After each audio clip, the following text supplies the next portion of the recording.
세상에 떠도는 기묘한 괴담들. 첫 번째 이야기, 부산 서동 단란주점의 아가씨가 실제로 겪었던 실화괴담.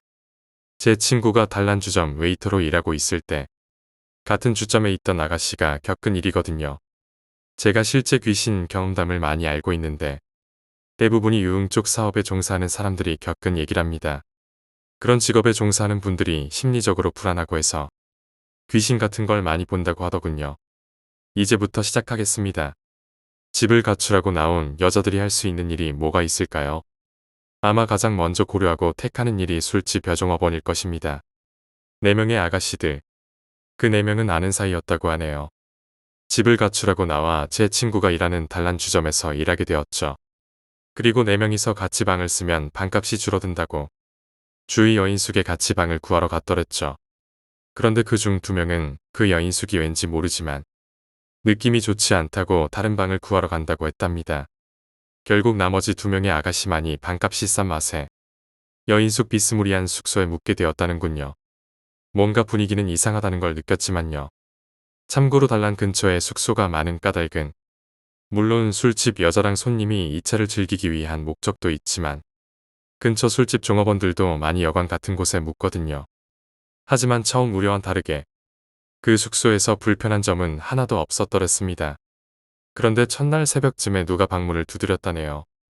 2명의 아가씨들은 누군지 확인도 안 하고 겁없이 문을 열어줬다고 하네요. 제가 생각해도 정말 생각 없는 여자들입니다. 새벽에 여자 둘이 있는 방에 문을 함부로 열어주다니. 그랬더니 곱게 한복을 입고 머리는 예쁘게 쪽을 진 할머니가 웃으면서 있더라고 하군요. 그 할머니는 자기는 주변 시장에서 떡 파는 할머니인데 오늘 새 이웃이 온다고 해서 얼굴 좀 보려고 이렇게 새벽에 문을 두드리게 되었다며 사과를 하는 거예요.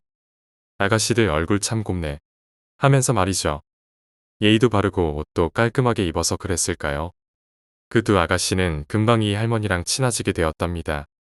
그 할머니는 떡 장사를 하기 때문에 밤엔 항상 팔다 남은 떡을 가져와서 나눠 먹었다고 합니다. 뿐만 아니라 옛날 얘기라든지 최근 얘기들도 하면서요. 그래서 2 처녀랑 그 할머니는 아주 깊은 관계가 되었다고 하네요. 그렇길 3주째 그 아가씨들도 염치가 있어서 계속 할머니 떡을 얻어먹을 수 없다고 생각했다네요. 그래서 그 숙소 주인에게 그 할머니 인상을 말해주며 몇 호실에 묵고 있냐고 물어봤더랍니다. 그랬더니 충격적인 사실이 드러나고 말았지요. 아가씨들도 그 할매 본 거요. 이거 진짜 큰일 날랐고 일하나. 그 할매가 산 사람이 아니라 이가 그 할매 옛날에 아가씨들 살던 방에서 살다가 죽은 사람인데 아직 거기 있나 보네. 그러고 보이 전에 살던 사람도 그 할매 얘기하던데. 안 되겠네. 용한 점쟁이라도 찾아가 보이소. 그게 지금은 괜찮을지 몰라도 나중에 골병 들어서 고생한다 이가. 이제부터 진짜로 무서운 부분입니다. 처음에 다른 2 아가씨가 이 방을 선택하지 않았던 건 본능이었을까? 어쨌든 그 2 아가씨는 내 친구가 일하는 가게 매니저 비슷한 사람한테 물어서 용한 무당을 찾아갔습니다. 그런데 웃긴 게 가자 말자 무당이 하는 말이 사람만 들어오고 귀신은 절로 안 가나. 2 아가씨는 자기들의 얘기를 말해주고 도움을 구했죠. 그랬더니 그 무당은 이상한 부적 사장을 써주며 그 숙소방 사방에 부적 1장씩 붙여두고 오늘은 절대 그 할머니가 와도 문을 열어주지 말라고 하더랍니다. 그래서 오늘 꼭 그 방에 들어가야 하는지 물었더니 그 방에서 귀신을 쫓아내야 2 사람한테 큰일이 없다고 하더라네요. 별 수 없이 그 2 아가씨는 주점 일도 하루 쉬고 그 방에 동서남북 사면에 그 무당한테 얻어온 부적을 1장씩 붙였다고 합니다. 그리고 이불을 뒤집어 쓰고 서로 팔짱 끼고 바들바들 떨었다는군요. 시간은 점점 가고 항상 그 할머니가 나타나던 그 시간이 다가왔습니다. 그 사람은 더욱 긴장하고 있었죠. 그때 평소엔 똑똑하며 노크를 했는데 부적을 붙인 그날은 방을 쾅쾅거리며 두들기고 손톱으로 긁고 난리가 났더랍니다. 2 사람은 이불 뒤집어 쓰고 무서워서 장난 아니었다고 합니다. 한참을 쾅쾅거리던 문이 조용해집니다. 그리곤 할머니의 한탄스런 울음소리가 들립니다. 그 2 아가씨는 그동안 그 귀신 할머니랑 쌓인 정 때문에 함부로 대하지 못하고 결국 문을 열었다고 합니다. 그랬더니 평소처럼 곱게 한복을 입은 차림이 아니라 누더기 옷을 입고 머리는 산발하고 얼굴은 사람 얼굴로는 보기 힘들 정도로 비쩍 마르고 귀괴한 할머니가 자기들을 노려보고 있더랍니다. 내가 평소에 얼마나 너희들한테 잘해줬는데 고작 돌아오는 게 이거가. 야 이 쌍년들아, 이 개년들아. 저거 당장 안 떼나. 이년들아. 평소처럼 예의 바른 할머니가 아니었답니다. 하지만 할머니 말을 듣고 보니 그동안 자기한테 해를 끼친 것도 없는 것 같아서 부적을 떼려고 했죠. 그런데 다른 한 명의 처녀가 안 된다고 말리더라네요. 다른 한 명의 처녀가 너무 반대가 심해 내일 그 무당 집에 다시 찾아가서 상담하기로 하고 부적을 그대로 두었다고 합니다. 그러자 이 쌍년들 다시는 내가 찾아오나 봐라 하면서 그 할머니가 사라졌답니다. 날이 밝자 그 두 처녀는 무당 집에 가서 어제 겪은 얘기를 했답니다.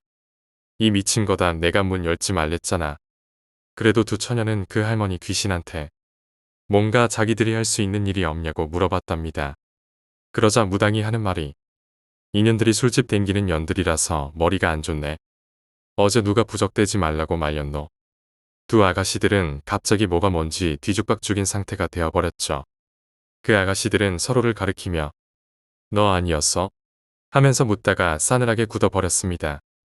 여러분들은 이해가 가셨습니까?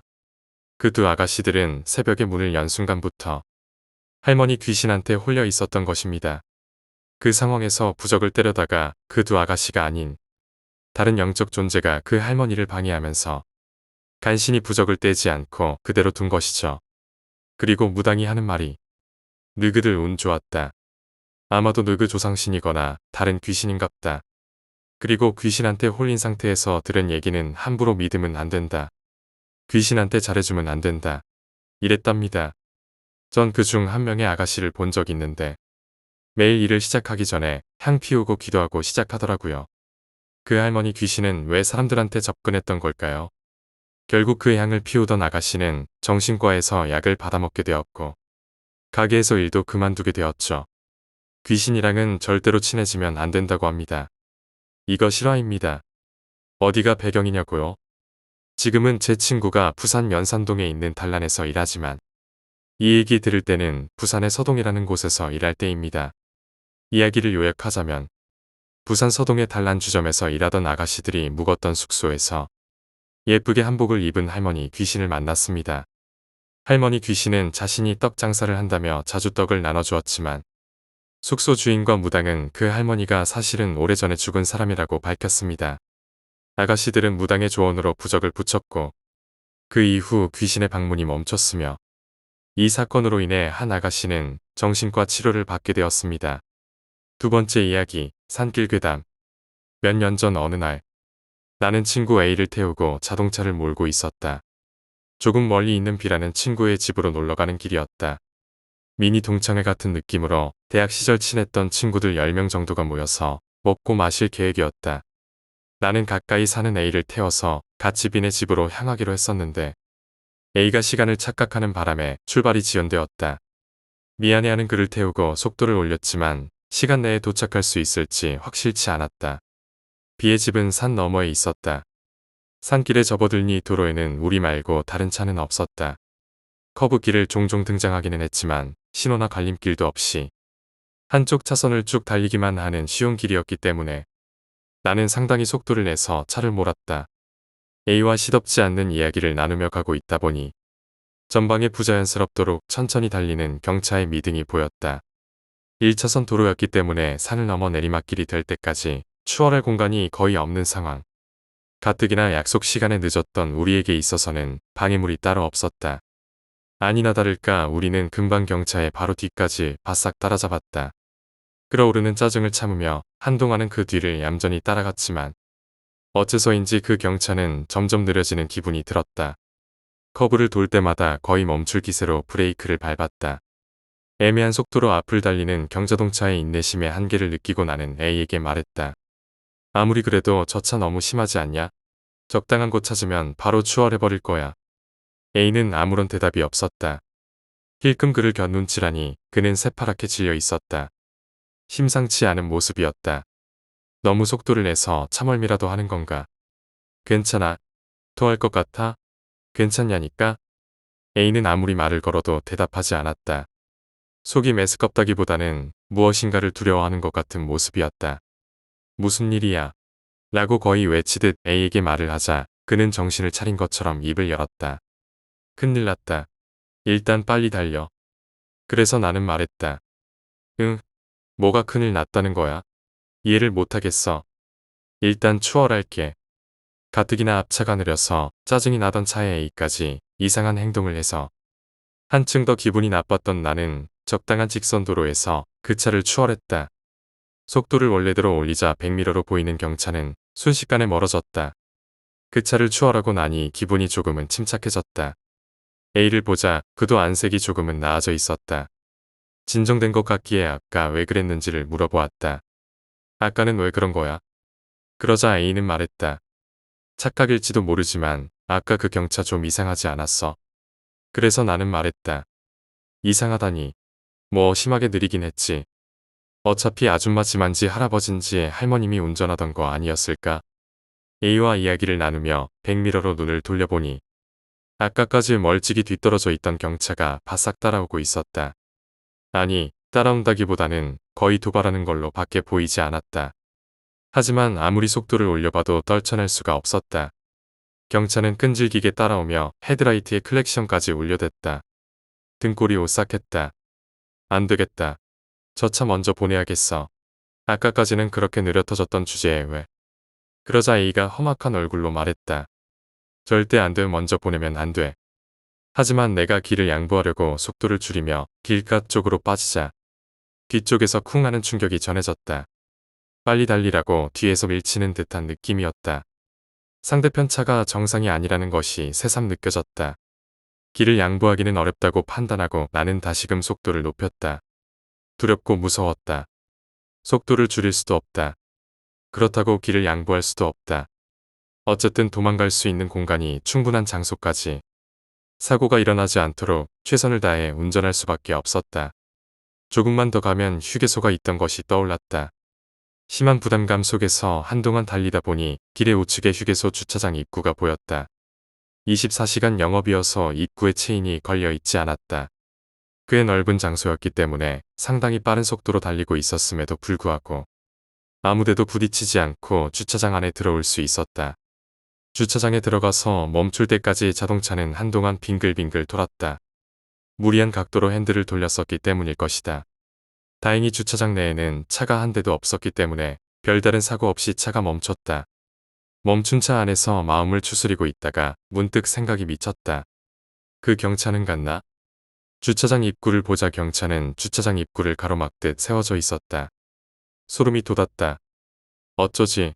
저 차 우리가 나오기를 기다리나 봐. A에게 말을 걸었지만 그는 아까부터 고개를 숙인 채로 이쪽을 보지 않았다. 원래부터가 심약한 친구이긴 했다.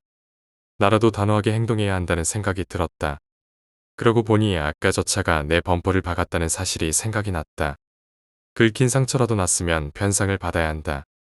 아까 우리를 도발하던 것도 그렇고 이렇게나 두려워하는 A의 모습을 보니 점점 화가 났다.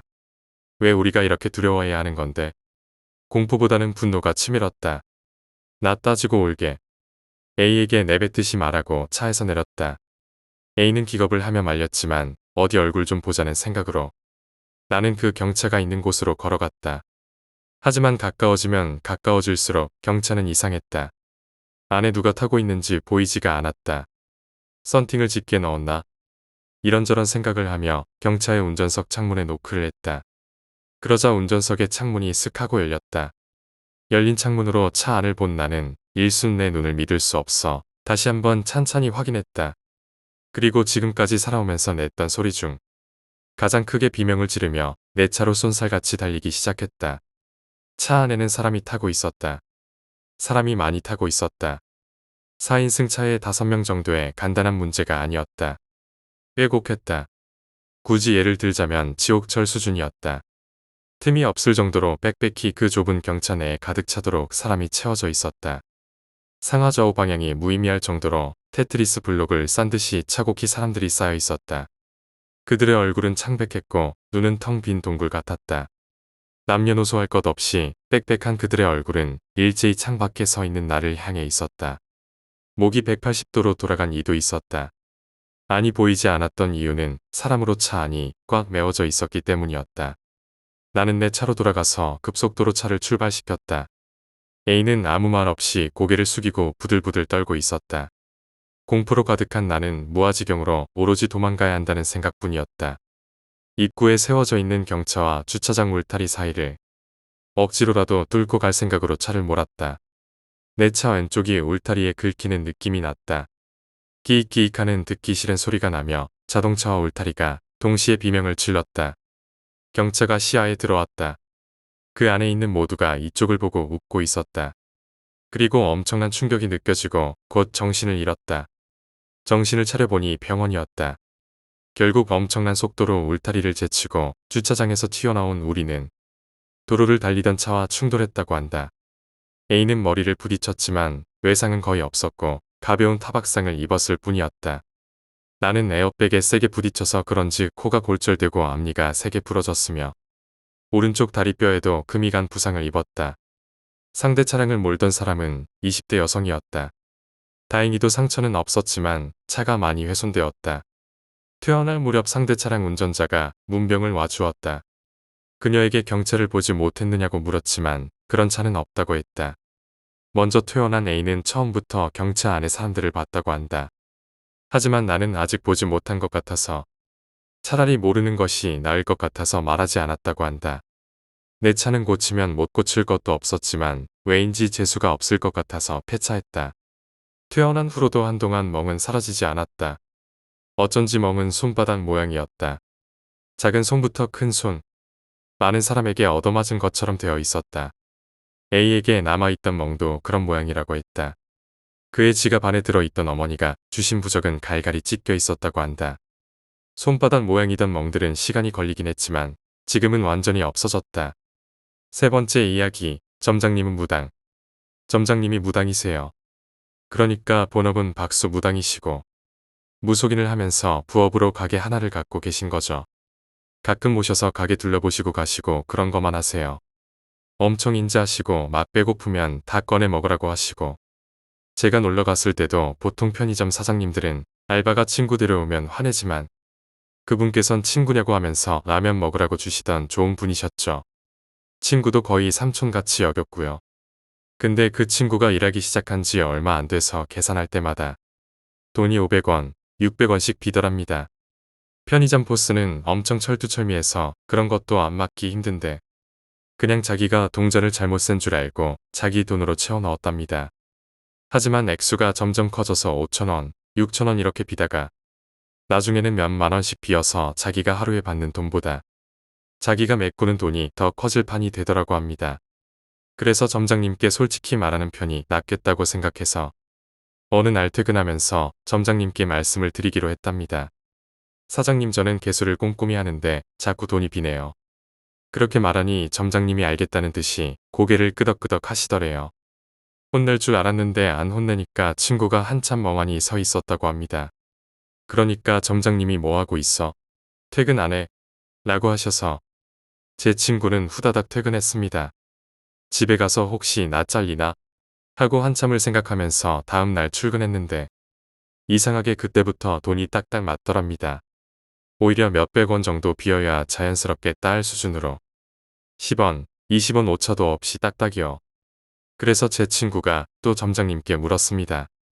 점장님 그때 말씀드린 이후로는 돈이 더 안 비어요. 그러자 점장님이 유자차를 한 잔씩 타오면서 말을 했다고 합니다. 그 편의점 앞에 있는 사거리에서 11살 정도 아이가 트럭에 치여서 죽은 적이 있다고 합니다. 아이 혼이 심심하고 하니깐 밤에도 불이 켜져 있는 편의점에서 많이는 못 가져가고 그렇게 조금씩 가져가는 거라고. 그래서 점장님이 그날 제 친구가 퇴근하고 조그맣게 과자 같은 걸로 상을 차려놓고 혼을 달래는 의식 같은 거 했답니다. 그리고 그 이후 가끔은 계산보다 돈이 500원, 1000원씩 더 들어있던 때도 있었다고 합니다. 네 번째 이야기, 저승사자가 나를 구해주었다. 제 친구는 어릴 때부터 병이 있었는데요. 피가 잘 굳지 않는 병을 가진 친구입니다.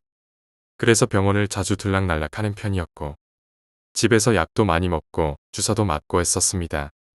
하루는 이 친구가 치아가 썩어서 치과에서 치료를 받고 왔는데요. 마취가 풀려도 욱신욱신 거리고 해서 잠도 설치고 그러던 중에 살짝 잠이 들었다네요. 꿈에서 자기는 무슨 강역을 지나고 있었다고 합니다. 생전 처음 보는 강이고 옆에 풀숲도 없고 나무도 없었답니다.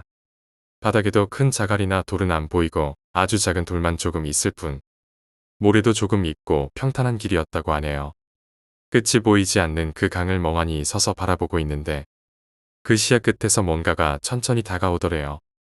점점 그 모습이 보이는데 두 명이 걸어오더랍니다. 한 명은 검은 옷을 입고 있는 키가 큰 남자였고 다른 한 명은 말랐고 힘이 하나도 없어 보였으며 구부정하게 바닥을 바라보며 걸어오는 사람이었다네요. 그 두 명이 점점 다가오는데 그 친구는 아무 생각 없이 그냥 바라보고 있었습니다. 그러다 그 두 명이 옆을 지나갈 때쯤 빤히 두 명의 얼굴을 바라보았답니다. 힘 없어 보이는 사람은 한 60대쯤 되어 보이는 노인처럼 보였으며 동공이 풀린 듯한 혼이 없어 보이는 얼굴을 하고 있었고 옆에 검은 옷 입은 사람의 얼굴은 너무나도 창백했고 눈은 길게 찢어졌으며 피부가 아주 안 좋았다네요. 마치 가뭄으로 땅이 갈라진 것처럼 얼굴이 조각조각 금이 가 있었답니다. 그 검은 옷을 입은 남자는 지나가면서 매섭게 자신을 노려보고 지나가더랍니다. 친구는 겁이 별로 없어서인지 몰라도 저 새끼 왜 째려보지? 피부 관리나 하지? 라고 생각했었다네요. 두 명이 스르륵 지나가는데 검은 옷의 남자가 뒤돌아보며 말했답니다. 네 그 목에 그거 안 빼면 니도 옆에 이 놈이랑 같이 가게 될 거다. 그러곤 갑자기 잠이 깼습니다. 머리가 너무 어지럽고 속이 답답해서 헛기침을 연발했고 크게 기침을 하자 목에서 핏덩어리가 튀어나왔더랍니다. 500원짜리 동전만큼 커다란 핏덩이가 목을 막고 있었던 거였습니다. 낮에 치과 진료를 받고 조금씩 이빨 사이로 피가 새던 상태였는데 이 친구가 혈우병을 앓고 있다 보니 잘 굳지 않고 계속 새어나왔던 거죠. 그러다 잠이 들었는데 피가 목에서 고여서 거기서 응고가 되었던 거였습니다. 하마터면 목이 막혀 질식사할 뻔했던 위급한 상황이었습니다. 친구가 말하길 그때 본 게 저승사자였던 게 아닐까. 옆에 있는 사람은 죽은 사람이며 옆에 흐르던 강은 죽은 사람이 건넌다는 요단강 같은 게 아니었을까. 다섯 번째 이야기, 귀신 붙은 수송기. 1991년 이라크가 쿠웨이트를 침공해 연합군들과 교전 중일 때 연합군에게 공항과 각종 물자를 지원한 사우디아라비아는 이라크로부터의 기습 공격에 대비해 연합국으로부터 최신의 무기들을 구입합니다. 전폭기들과 여러 종류의 군사 장비를 구입한 사우디 정부는 그들이 원하던 군용기들 중 상당수가 이미 전쟁에 사용되고 있음을 확인했고 사우디아라비아는 미국 측과 교섭해 사우디 공항에 대기 중이던 여러 비행기들을 인수했는데 인수기 중 가운데는 오래전에 제조된 C5 수송기 한 대가 있었다고 합니다. 다음의 이야기는 걸프전 중 그리고 전쟁이 끝난 뒤 실제로 C5 수송기를 사용한 사우디 군인들이 목격한 귀신 체험담입니다. 걸프전 중 아군을 이라크 군으로 오인하고 사격을 가한 사고로 여러 명의 사망자가 생긴 미군은 당시 사망한 군인들의 시신을 사우디아라비아로 옮겼습니다. 시신들은 알주베일 공항에 대기하고 있던 사우디의 C5 수송기가 주로 옮겼는데 그들은 시신들을 미국으로 후송해 줄 것을 요청했습니다. 당시 자신들이 구입한 수송기가 시신 운반용으로 쓰인 군용기인 줄 몰랐던 사우디 정부는 수송기 속에 크레인으로 철제관들을 실어 비행기 내에 고정시킨 뒤 미국을 향해 출발했으나 수송기는 이륙한 지 1시간도 채 되지 않아 공항으로 되돌아왔다고 합니다. 겁에 질린 목소리로 관제탑과 이야기를 나누던 기장은 자신이 비행하는 비행기에 화물칸에 불이 저절로 켜지고 꺼진 뒤 누군가 관들을 심하게 두드린다는 말을 했고 너무나도 겁이 나서 사고가 발생할 것 같아 비행을 할 수 없었다고 보고하게 됩니다. 이에 돌아온 비행기를 점검한 연합군 측은 관을 고정시키는 철제 프레임의 나사가 풀려 쇳소리가 났다는 점검 결과를 통보했고 수송기는 다시 이륙해 시신들을 미국으로 옮겼습니다. 이후 걸프전이 끝난 뒤 아랍연맹의 군사훈련에 참가한 C5 수송기 승무원들은 알주베일 공항에 대기하고 있던 수송기에서 잠을 자는 훈련을 받던 중 늦은 밤에 비행기 문을 열고 나와 밖에서 잠을 자다 상관에게 적발돼 심한 기압을 받았는데요. 승무원들 중 한 명은 기압주단 상관에게 간곡히 그날 밤 자신들과 함께 수송기에서 취침해 볼 것을 건의했고 이를 승낙한 상관은 그날 밤 부하들과 함께 수송기에 들어가 관을 고정시키는 프레임에 침대를 만든 뒤 잠을 잤다고 합니다. 이때 잠결에 누군가 수송기를 망치로 두들기는 소리를 들은 상관은 옆에서 자는 줄 알았던 부하들이 모두 수송기 밖으로 나가 자기 혼자만 비행기 안에서 잠을 자고 있었다는 것을 발견하게 됩니다. 이에 격분한 상관은 침대에서 일어나 문 밖으로 나가면서 흘깃 뒤돌아보다 수송기 화물칸 멀리 군복이 아닌 티셔츠를 입은 여러 명의 사람들이 어둠 속에서 그를 무섭게 노려보고 있는 것을 보게 됩니다. 순간 너무나 놀라 수송기에서 비명을 지르며 뛰쳐나온 상관은 부대원들을 소집한 뒤 수송기를 빨리 자신의 눈에 보이지 않는 먼 지점으로 옮기라는 특명을 내리게 됩니다. 이후 다음 날 아침 자신이 기합을 줬던 병사들을 식당으로 불러 아침 식사를 하며 사과를 한 그는 군사훈련에서 C5기를 영구 퇴출시켰다고 합니다.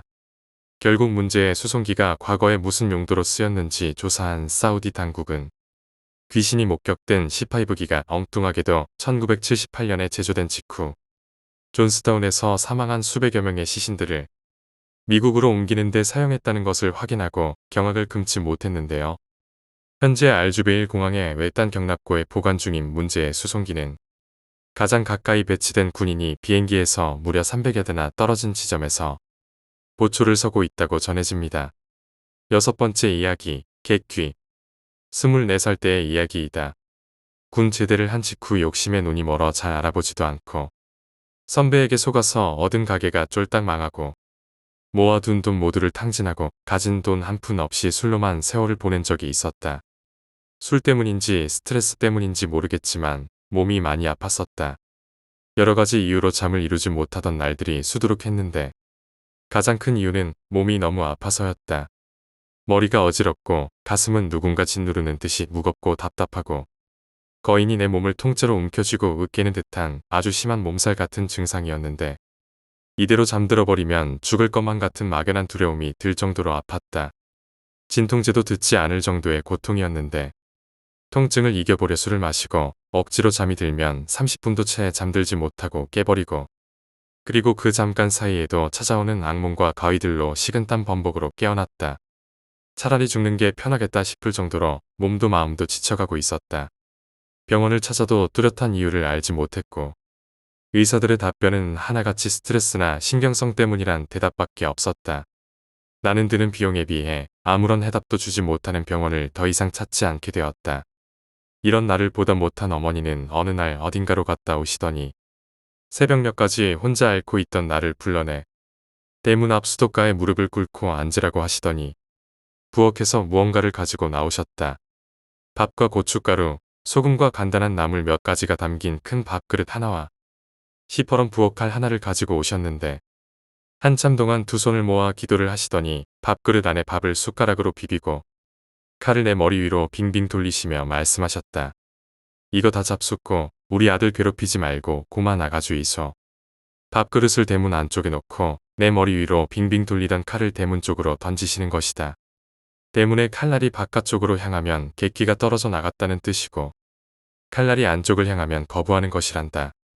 어머니는 칼을 집어들고 다시 내 머리 위로 빙빙 돌리시더니 아까와 같은 부탁의 말로 다시 한번 칼을 던졌다. 칼날은 다시 안쪽을 가리켰다. 나는 어디서 배워온 방법인지 모르겠지만 웃기기도 하고 믿기지도 않고 나중에는 짜증이 났었다. 동전 던지기처럼 확률상 너댓 번 던지면 안쪽이 나오지 않겠는가. 나는 한숨만 내쉴 수밖에 없었다. 그러나 시간이 갈수록 한숨은 오싹함으로 변하기 시작했다. 아무리 던져도 칼날은 바깥쪽으로 향하지 않았다.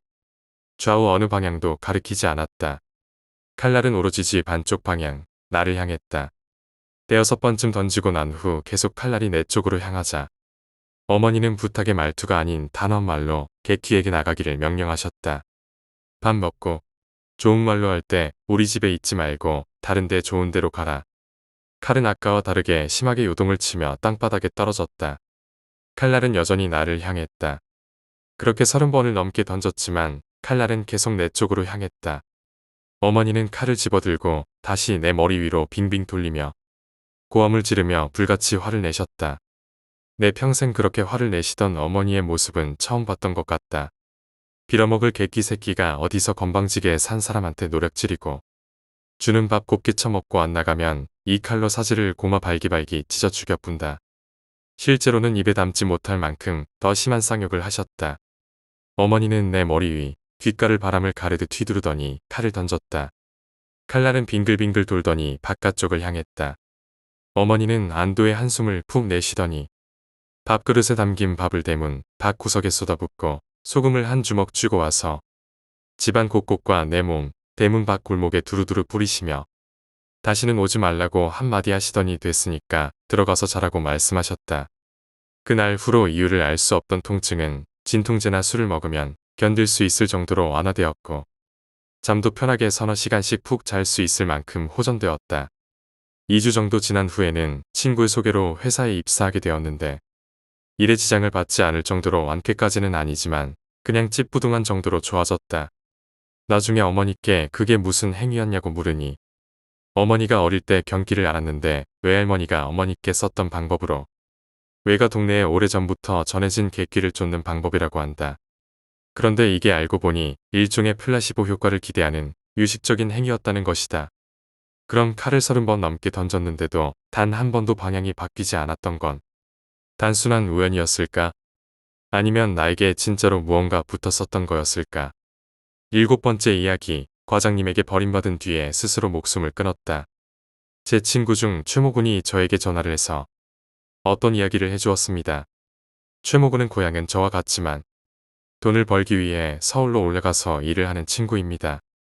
이 친구가 요즘 회사에서 야근을 하면 보이지 말아야 할 것이 보인다는 것이 주된 내용이었습니다. 제 친구들은 제가 귀신을 본다는 것을 잘 알고 있어서 저에게 이야기를 한 것입니다. 밤에 야근을 하면 일하는 친구 말고는 사람이 아무도 없는데 여기저기서 다발적으로 불이 켜졌다 꺼지길 반복하고 심지어는 화장실에서 여자 귀신을 봤다고 얘기해서 제가 한번 올라가 보기로 했습니다. 날짜를 잡고 서울로 올라가서 그 친구를 만나서 저녁을 먹은 후 친구가 일하는 회사로 향했습니다. 친구 회사는 겉으로 보기에는 멀쩡해 보였지만 친구가 일하는 5층으로 올라가자 순간 역한 냄새가 제 코를 찔렀습니다. 귀신은 원래부터 냄새가 좀 나지만 냄새가 심할수록 악귀이거나 원한이 큰 거죠. 그래서 전 친구한테 경고했습니다. 생각보다 위험하니 내 옆에서 떨어지지 말아라. 그리고 천천히 사무실을 둘러보는데 사무실 천장에 거꾸로 매달린 단발머리 귀신이 보이더군요.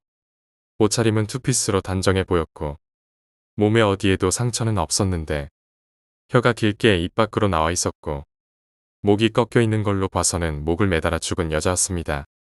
전 흠칫 놀라서 친구를 붙잡아 제 등 뒤로 숨겼고 그 귀신을 노려보았습니다. 그러자 그 귀신이 밑으로 뚝 떨어져 저와 마주보게 되었습니다. 몇 분간을 귀신과 눈싸움을 하는데 그 귀신이 웃어대기 시작했습니다. 그렇게 한참을 웃다가 절 보더니 비키라고 말하더군요. 전 절대 못 비킨다며 왜 내 친구를 괴롭히냐고 물으니 이 회사의 남자들은 죽어 마땅하다고 소리를 고래고래 지르기 시작했습니다. 왜 이 회사 남자들이 죽어야 마땅하냐고 물으니 사연을 들을 수 있었습니다. 4년 전에 이 회사를 다녔는데 같은 사무실에서 일하는 박 대리와 사귀게 되었습니다. 알고 보니 남자는 유부남이고 자기와는 불륜 관계에 있었던 것입니다. 심각한 부분은 사귀던 당시 임신까지 하게 되었고 그 사실을 남자에게 이야기를 했더니 자기는 피임을 철저히 했으니 그 애는 자기 자식이 아니라고 잡아댔다는 겁니다. 결국 그녀는 남자의 와이프를 찾아가서까지 이야기를 했지만 오히려 처남에게 두들겨 맞고 쫓겨났다며 피눈물을 흘리는데 그 모습은 무섭기보다는 측은하다는 생각이 들었습니다. 워낙 남자에게 당한 게 많다 보니 만만해 보이던 제 친구를 시작으로 남자들을 다 죽이겠다는 생각에 괴롭힌 것이라고 합니다. 퇴마사도 무속인도 아니었던 저는 그 귀신에게 손을 쓸 방법이 없었기 때문에 그저 친구를 건들지 말아달라는 부탁만을 할 수밖에 없었습니다. 당신이 당한 일은 매우 안타깝고 불쌍하지만 내 친구가 이 회사에 입사하기 전 일이니 제발 아량을 베풀어 내 친구만은 건들지 말아달라고 빌었습니다. 그 여자 귀신이 피눈물을 흘리는 눈으로 제 친구와 저를 보더니 아무 말 없이 스르르 사라지더군요. 여자가 사라지고 친구한테 박대리라는 사람이 아직도 근무하냐고 물으니 이제 박 과장이라고 하더군요. 그래서 제가 그 박 과장은 조만간 큰 일을 당할 테니 가까이 하지 말라고 애기하고 친구와 함께 친구가 자주 가는 술집에서 술을 마시고 다음날 오후에 집으로 내려왔습니다. 3달 후 친구한테 전화가 왔습니다. 박 과장이 가족들과 함께 휴가를 가다가 사고가 났고 박 과장 본인은 생존했지만 불구가 되었고 나머지 가족은 사망했다고 하더군요. 그 전화를 받고 그 귀신 소행이라고 확신했습니다. 사람은 죄짓고는 못 사니까요. 인과응보라고 생각합니다. 8번째 이야기, 수맥을 항상 조심해라. 20대 초반 봄, 이사를 했습니다. 집이 다세대 주택 같은 개념이라 한 동에 몇 세대 정도만 사는 집이었죠. 가구 배치를 끝내고 몇 주 지났을 때 뭔가 배치가 마음에 들지 않아 다시 배치를 했죠. 그날 밤 잠이 들 때부터 이상한 경험을 하게 됐습니다. 처음엔 그냥 가위 눌리는 식으로 경험했어요. 가위를 자주 눌리시는 분들은 아시겠지만 몸이 점점 침대로 눌리는 느낌이 나더라고요. 처음 며칠간은 가위 눌리는 기분을 좀 즐기기도 했습니다. 아무 일도 일어나지 않고 그냥 가위만 눌리길래 신기하다 하면서 그냥 며칠을 그렇게 보냈습니다. 그러던 어느 날 잠이 오려는데 어김없이 가위에 눌리더군요. 또 이러다 말겠지라는 생각에 눈을 감고 있는데 갑자기 누군가 제 목을 팍 누르는 느낌이 들었습니다. 어느 정도였냐면 숨이 턱 막히고 침이 나올 정도였어요. 너무 무서워서 가위고 뭐고 온갖 욕을 퍼부으면서 방에 불을 켰습니다. 다행히 방 안엔 아무도 없었습니다. 그날은 무서워서 방에 불을 켜고 잤습니다. 그리고 그 다음날 알바를 끝내고 피곤한 몸으로 그냥 침대에 누웠습니다. 잠이 들려는 차에 집 밖에서 이상한 소리가 나더라고요. 한두 명이 아니라 수십 명이 떠드는 소리가 나서 이 새벽에 어떤 놈들이 밖에서 떠들나 싶었습니다. 무시하고 자려는데 여자의 비명이 엄청 크게 들렸습니다. 순간 너무 놀라서 창문을 열고 밖을 확인하는데 아무도 없었어요. 분명 비명 소리가 났는데 말이죠. 그날도 역시 불을 켜놓고 잠에 들었습니다. 문제는 그 다음 날이었습니다. 그날도 역시 알바를 끝내고 침대에 쓰러졌죠. 제 방은 창문 바로 앞에 책상이 있고 창문에 커튼이 달려 있습니다. 잠이 들락말락할 때 무의식적으로 책상을 봤는데 웬 여자가 제 책상 끝에 앉아서 머리를 휘날리고 있더군요. 처음엔 커튼이 바람에 날리는 건가 하고 그냥 자려고 했는데 갑자기 온몸에 소름이 돋았습니다. 창문을 열어둔 적이 없었거든요. 무서워서 불을 켜고 다시 책상을 봤는데 아무도 없습니다. 그런데 다시 불을 끄고 누운 뒤 책상을 봤는데 그 여자가 또 다시 앉아서 저를 쳐다보고 있었습니다. 너무 무서워서 책상을 등지고 누웠습니다. 그리고 제가 잘못 본 게 분명하다고 스스로를 설득하며 잠을 청했죠. 그런데 등이 뭔가 쎄한 게 점점 뭔가가 다가오고 있다고 느꼈습니다. 전 귀신을 처음 보면 인사라도 해야지 하고 생각하던 사람이었는데 점점 뭔가가 다가올수록 그런 생각은 사라져갔고 잡히면 죽는다는 느낌만 왔습니다. 결국 너무 무서워서 그대로 뛰어 일어나 방에 불을 켜고 인근 PC방으로 도망쳤습니다. 그날 밤은 도저히 잠이 오지를 않더라고요. 다음날 왜 이런 일이 나한테 생겼을까 고민하던 중 가구 배치 때문인가 싶어서 가구를 원래대로 배치했습니다. 그러자 그런 일이 더 이상 생기지 않더군요. 지금은 그냥 수맥 때문에 일어났던 게 아닌가 어렴풋이 짐작하고 있을 뿐입니다. 9번째 이야기, 나의 수호신. 괴담이라고 하기에는 딱히 무섭지 않고 어찌 보면 사소한 일을 3번 정도 겪었습니다. 이게 저를 보살펴주는 귀신인지 환청인지는 모르겠습니다. 그러나 똑같은 일을 3번이나 겪고 나니 환청이라는 생각은 들지 않더라고요. 처음 그 목소리를 들은 건 2014년 2월 겨울이었습니다. 생활이 불편할 정도로 안검하수가 심한 편이기도 했고 미용 목적도 겸해서 안검하수 수술과 쌍꺼풀 수술을 같이 했죠. 보기와는 다르게 병치레가 굉장히 작고 허약했지만 수술은 한 번도 해본 적이 없었습니다. 부분 마취로 진행을 했기에 큰 긴장과 기대를 안고 수술실에 들어갔었고 다행히 예상과는 다르게 큰 고통 없이 성공적으로 끝났습니다. 첫날은 붓기도 심하고 마취가 풀리면 아플 테니 하루만 벽에 등을 기대고 앉은 채로 자라고 하시더라고요. 의사 선생님께서 말씀하신 대로 앉아서 잤는데 생각보다 잠을 못 잘 정도로 열도 나고 욱신거림이 심하더라고요. 그래서 알아눕듯이 끙끙거리며 잠을 잤습니다. 이때 가위가 눌렸습니다. 이제껏 가위에 눌려본 적이 없었던 터라 그 중압감에 조금 놀랐지만 몸이 지쳐서 그렇겠거니 하고 다시 잠을 청하려던 터였습니다. 그 순간 힘들어라고 여성의 목소리가 들려왔습니다. 저는 엄마께서 말씀하신 줄 알고 응, 힘들어 라고 중얼거렸습니다. 그러자 맥이 탁 풀리기라도 한 듯이 가위가 풀리더라고요. 이때는 아프니까 별일을 다 겪는구나 하며 단순하게 넘겼습니다. 그 일이 잊혀갈 즈음 그의 여름이었습니다. 음식을 잘못 먹고 탈이 나서 심한 장염에 걸렸었습니다. 장염에 걸린 지 일주일이 다 되어갈 즈음 또 가위에 묵직하게 눌렸습니다. 가뜩이나 온몸에 힘도 없는데 가위에 눌리니 숨도 벅차더라고요. 결국 가위를 풀 생각조차 못하고 끙끙거리고 있었습니다. 또 힘드냐고 물어보는 목소리가 들려왔습니다. 응, 힘들어. 제 의지와는 상관없이 중얼거렸습니다. 그리고 또 다시 맥이 풀리듯 가위와 잠이 달아났습니다. 이 일을 연속적으로 겪고 의아한 마음에 잠시 생각해보니 첫 번째 가위는 높고 젊은 톤을 가진 여성의 목소리였습니다.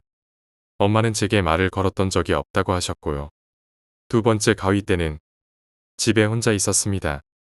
신기한 것은 이 일을 겪고 또 겪어도 무섭기는커녕 오히려 마음이 편해지고 아무렇지도 않았습니다. 그리고 가위에 풀리는 그 순간은 말로 표현할 수 없는 개운함을 가져다 주었습니다. 여전히 그저 신기한 경험일 뿐이라고 생각했습니다. 2년 후 대학교 졸업을 앞두고 취업에 관해서 극심한 우울증을 겪었습니다. 삶과 미래의 가능성에 고민만 하다 그냥 이대로 죽고 싶다는 생각이 들 정도였고 칼과 밧줄 같은 것을 비상키트처럼 박스 안에 넣어놓곤 했습니다. 심신이 지쳐 울다 잠드는 일이 빈번했고 마침 원하는 회사의 면접에서 떨어져서 좌절감은 더욱 심해졌죠. 무턱대고 손목을 그었습니다. 그 와중에도 겁이 많아 깊게 베지는 못해 피는 제대로 나오지도 않고 아프기만 하더군요. 스스로의 죽음도 결정하지 못하고 제대로 취직도 못하는 제가 한심해서 울다가 지쳐 잠들었습니다. 그리고 그날 또다시 가위가 눌렸습니다. 힘들어? 익숙한 목소리가 들려왔습니다. 응, 너무 힘들어. 저는 울먹이면서 대답했습니다. 그런데 대답하면 바로 풀어주던 지난 때와는 달리 이 말을 들려주고는 가위를 풀어주더라고요. 괜찮아. 다음날 우울한 마음은 언제 있었냐는 듯 상쾌한 마음으로 취직 준비를 다시 시작했습니다. 저도 잘 모르겠습니다. 갑자기 왜 이런 힘이 쏟았는지 긍정적인 생각들을 하게 되었는지 그 귀신 덕분인지 취업도 잘하게 되었고 원하는 회사는 아니었지만 나름 만족하며 살아가는 번듯한 직장인이 되었습니다. 그 후로는 가위에 눌려도 그 목소리는 찾아오지 않았습니다. 제가 힘들 때마다 찾아와 주는 것을 보니 저를 보살펴주는 수호신 같은 것이었을까요? 아니면 너무나 힘든 나머지 들려왔던 환청이었을까요? 어느 쪽이었든 제게는 살아갈 힘을 준 소중한 목소리입니다. 만약 다시 듣게 된다면 그때는 힘들다는 말보다 고맙다는 말을 해주고 싶습니다. 10번째 이야기, 마네킹 괴담. 어린 시절 아무 생각 없이 지나쳤던 일들. 그리고 그 기억. 나중에서야 그 당시의 인상과는 다른 사실을 알아차리고 소름 끼치지는 일이 자주 있었습니다. 예를 들자면 내가 초등학생이었던 때의 일이 있습니다. 학교에 다닐 때 가던 길은 한쪽이 논인 시골길이었습니다. 도중에는 망해버린 마네킹 공장이 있고 그 너머에 싸구려 과자 가게가 있었죠. 마을은 논 저편에 있어 점처럼 보일 뿐이었습니다. 마네킹 공장은 이미 망한 지 시간이 좀 흘렀던 모양이어서 사람이 일하는 모습을 본 적이 없었던 것 같습니다. 폐쇄된 공장터 구석에는 이리저리 흩어진 마네킹의 잔해가 쌓여 있었고 그것이 철조망 사이로 보였습니다. 그 모습은 우스꽝스러우면서도 어쩐지 기분을 나쁘게 했습니다. 공장터는 폭이 넓은 도랑이 둘러싸고 있어 지독한 악취를 풍기고 있었죠. 흐리고 썩어가는 물, 쌓여있는 대량의 쓰레기. 어느 날 지나가다 문득 평소에는 지나다니지 않는 공장의 뒤편으로 가보았습니다. 도랑의 상태는 도로 쪽보다도 안 좋았고 수많은 쓰레기 중에는 상반신만 떠올라 있는 여자 마네킹도 섞여 있었습니다. 하얗게 떠올라 있는 그 얼굴은 쓰레기통 같은 도랑에서 마치 점처럼 보였죠. 끌어올려서 친구들에게 보여주면 놀랄 거라는 생각도 했지만 물이 너무 더럽고 떠 있는 곳도 멀어서 포기했습니다. 다른 녀석이 혹시 끌고 올라오면 안 될 테니 이 발견은 아무에게도 말하지 않기로 했습니다. 그로부터 당분간 그 마네킹의 상태를 보러 가는 것이 일과가 되었지요. 그렇지만 슬픈 것은 날마다 그것이 썩어 들어가고 있었다는 것이었습니다. 며칠이 지나자 흰 피부는 변색하기 시작하고 윤기도 사라집니다. 드디어 풍성한 머리카락이 빠져나가 드문드문해집니다. 윤기를 잃은 피부는 검게 움푹 파여나가고 심지어 쥐가 갉아먹은 것 같은 부분도 보였습니다. 이제 원래 모습은 모두 사라졌고 이미 나는 완전히 흥미를 잃어가고 있었습니다. 마지막으로 보았을 때는 수면을 가득 덮은 쓰레기 더미에 파묻혀 있었고 한 치아 아래도 보이지 않는 더러운 물의 대부분이 잠겨져 있었죠. 간신히 수면으로 보이는 부분도 물을 흡수해 보기 흉하게 부풀어 있었습니다. 그것은 이미 단순한 쓰레기였을 겁니다. 어느 정도 시간이 흐른 뒤 한 번 더 보러 갔습니다. 그렇지만 이미 그것의 모습은 거기에 없었습니다.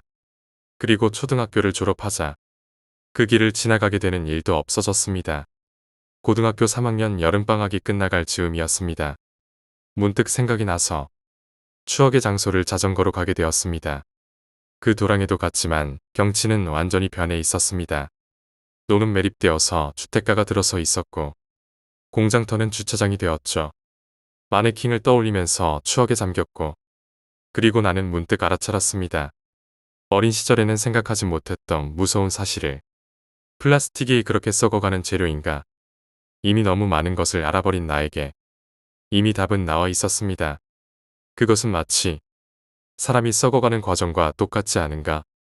진실은 이제 더 이상 알 수 없게 되었고 단지 한때는 그리운 추억이었던 일이 이제는 다른 사람에게 차마 말할 수 없는 꺼림칙한 기억이 되었다는 것이 슬플 따름입니다.